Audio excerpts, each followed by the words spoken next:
ఒక జమీందారు ఉన్నాడంట. ఆ జమీందారు ఒక సాధువు దగ్గరికి వెళ్ళి అడిగాడు, నాకు చాలా పొలం ఉంది, పనోళ్ళు సరిగ్గా పని చేయట్లేదు, వాళ్ళు ఇప్పుడు నాకు మంచి ఒక పనోడు కావాలని చెప్పి. అప్పుడు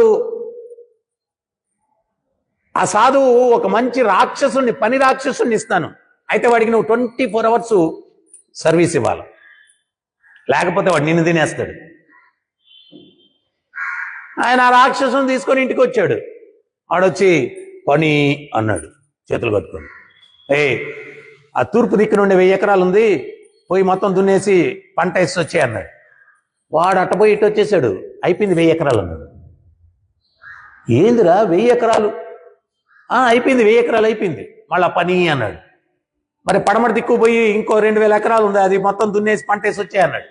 మళ్ళా వచ్చేసి పని అన్నాడు. వాడికి ఎంత పెద్ద పని చెప్పినా కానీ నిమిషాల్లో చేసేస్తున్నాడు. ఈ జమీందారికి ఏం అర్థం కాలేదు. మళ్ళా సాధువు దగ్గరికి పరిగెత్తుకుంటూ వెళ్ళాడు. అయ్యా, మీరు పని రాక్షసుని ఇచ్చారు, వాడికి ఎంత పని చెప్పినా కానీ నిమిషాల్లో చితక్కం చేసేస్తున్నాడు, వాడు నన్ను మింగేసేటట్టున్నాడు, ఎట్టయ్యా వాడిని ఎంగేజ్ చేసేదన్నాడు. అప్పుడు సాధువు చెప్పాడు, ఇంటి మీదకో నిచ్చెని ఎక్కమని చెప్పు, దిగుతా ఉండమని చెప్పు. ఇంటి మీదకో నిచ్చెని ఎక్కుతా ఉండమని చెప్పు, దిగుతా ఉండమని చెప్పు అన్నాడు.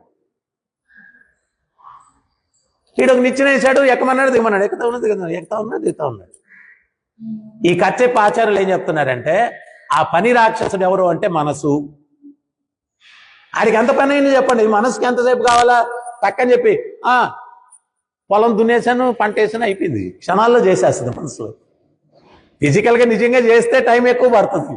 మనసు టక్కని జస్ట్ ఊహించేసుకుంటుంది పిక్చరు. పంట అంతా వేసింది, అయిపోయింది, మళ్ళా పని అంటది మనసు. సో నిచ్చెన ఎక్కడము దిగడం ఏంటి అంటే, ఎక్కడం ఏంటి అంటే సాధన, దిగడం ఏంటి అంటే సేవ. ఈ రెండింటిని మనసు ఎప్పుడు ఎంగేజ్ చేసావనుకో, ఇంకా అది నిన్ను డిస్టర్బ్ చేయదు. నిచ్చెన ఎక్కడం అంటే సాధన, దిగడం అంటే సేవ. ఎప్పుడు దానికి ఎంగేజ్ ఉండాలి.